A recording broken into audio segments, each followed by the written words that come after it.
All right, so chapter one, lesson two, choices producers make. And I just want to start by saying, like, in the realm, the big, big world of economics, we have individual economics, economics of the consumer, which most of us are.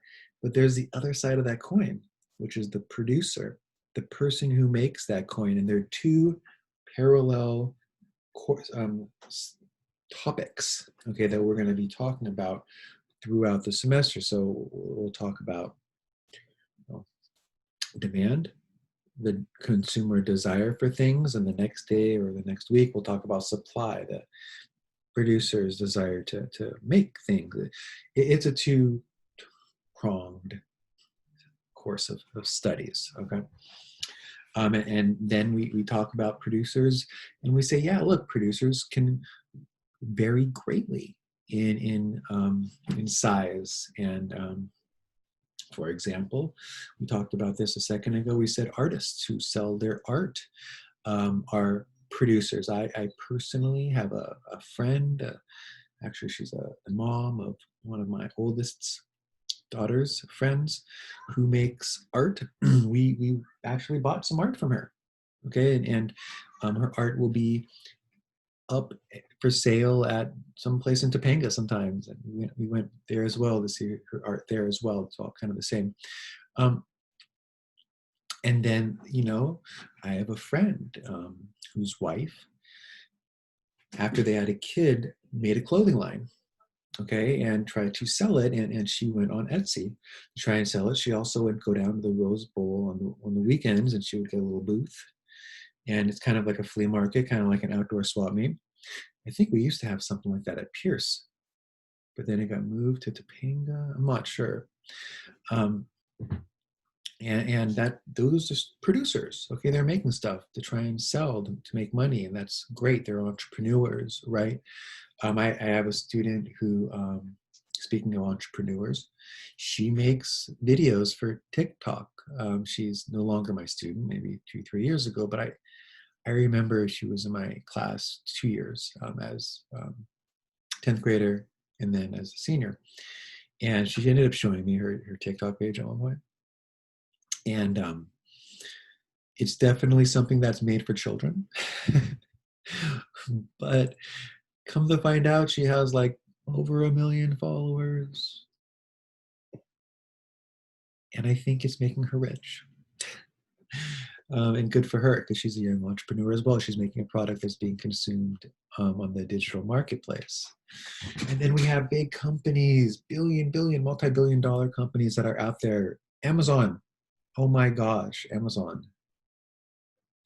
I was shocked um, when I found out that Amazon not only does what I use Amazon for, which is like buying stuff. I have to admit, especially during this pandemic, I've been using Amazon a ton.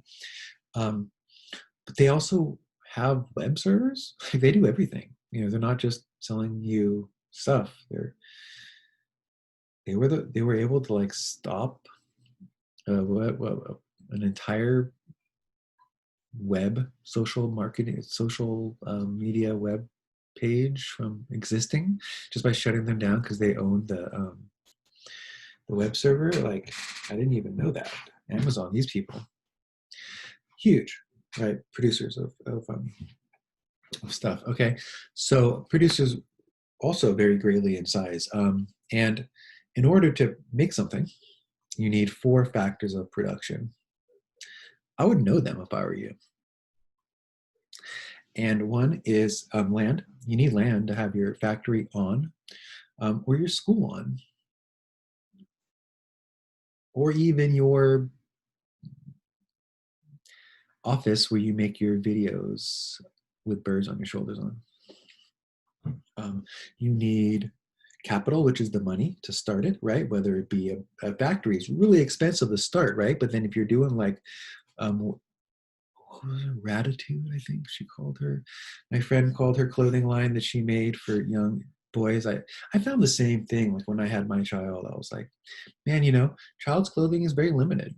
And if you want to have like some really cool, unique stuff, like, she did skateboarding shirts and like snowboarding shirts and like that kind of thing. I thought it would be really nice to have some more Laker gear, like maybe not infant size, but that next range I couldn't find for my daughters. Um, that you need to have the money to get started, but those businesses don't take a lot of money, right? Where the big factory how much did Tesla's battery factory cost to build? Billions of dollars. You need a huge amount of money to start that business. Um, labor, which is workers, okay? Um, that's, well, that's the worker in the factory. That's me at the school, right? I'm the labor, okay? And then entrepreneurs are the people who actually start the business, who have the money to start the business. So you need these, what they're called the factors of production in order to make business work. I would know them for future tests and